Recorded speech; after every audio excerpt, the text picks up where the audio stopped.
Bonjour, voici une petite mise en situation. Donc, vous avez un examen aujourd'hui, mais vous avez oublié votre calculatrice. Vous décidez donc de l'emprunter à un de vos amis. Lorsque l'enseignant circule dans la classe pour vérifier le matériel, il se rend compte que vous avez à l'intérieur des formules mathématiques non autorisées. Donc, la question, vrai ou faux, est-ce que vous aurez 0 à votre évaluation, même si vous n'avez pas utilisé les formules non autorisées?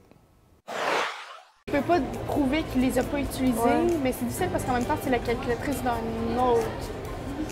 On ne peut pas emprunter de Mais je pense, matériel. ouais, mais c'est ça. Donc je pense que c'est du plagiat, mais c'est plate pour l'élève. Ah, vrai, là. Ben, on peut bien dire, je savais pas, je les utilisais pas, mais ils sont là. C'est dur. Ben parce que si c'est pas que les formules étaient là, mais il semble que c'est... Ben, plate. limite, il devrait parler avec le prof, essayer de peut-être refaire un examen. Mais là, c'est vrai ou faux? Mais vrai ou faux, c'est vraiment pas ça évident. Ouais. C'est comme un dilemme. Très bonne question. Ben, s'il réussit à prouver qu'il est innocent, je pense qu'il pourrait être sauvé, mais en même temps, c'est dur à prouver. Fait que... Vrai. Moi, je dirais vrai. Ouais, vrai.